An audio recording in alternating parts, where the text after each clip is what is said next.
The Democratic Republic of Congo possesses one of the absolute highest concentrations of natural wealth on the planet.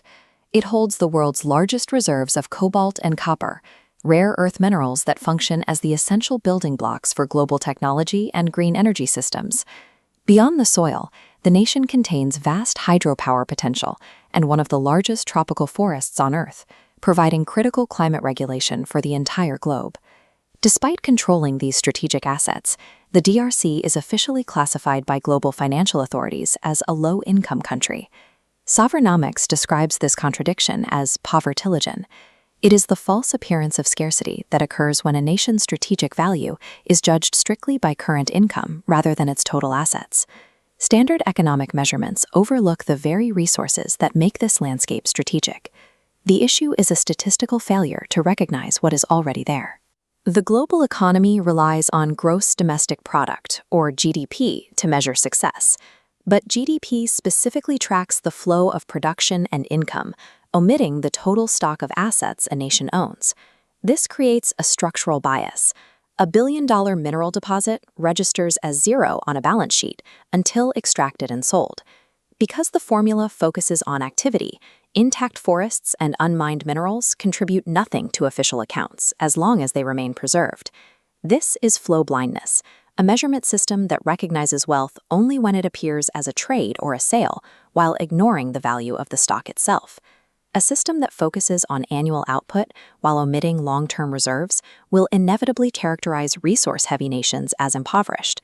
This measurement gap hides the true value of a nation's hidden stockpiles, rendering them economically invisible. This concealment is known as wealth veil. Real sovereign assets are covered up by accounting systems that only value a resource at the moment it enters the market.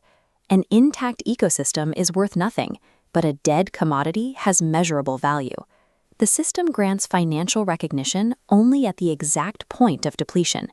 This rewards rapid extraction, while financially punishing preservation. If you don't dig it up or cut it down, it doesn't count toward your growth. The market forces resource-rich nations into a difficult choice. To be recognized as wealthy, they must liquidate their own inheritance. The poor label has immediate consequences. It forces nations to rely on external borrowing and foreign assistance to finance basic development. Without underlying wealth counted as collateral, these nations face higher borrowing costs. This traps them in high-interest debt repaid only through more extraction. This is now burning, rapidly selling off long-term assets just to cover immediate debt payments. At this industrial scale, the nation is effectively liquidating its future to survive the present. These raw materials are often exported at baseline prices, meaning the nation captures only a fraction of the value that these resources will eventually generate in global markets. The system locks sovereign nations into a cycle where they must deplete their own territory to stay afloat, in a market that refuses to value what they still hold. The deepest impact of this cycle is psychological.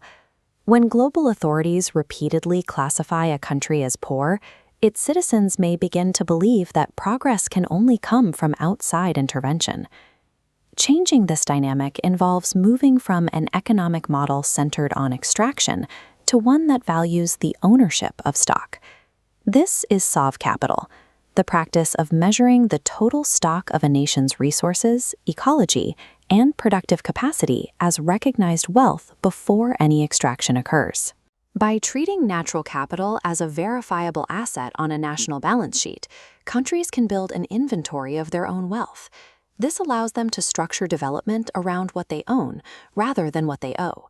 When a nation accurately values its own assets, it gains the narrative authority to set its own terms for investment and trade.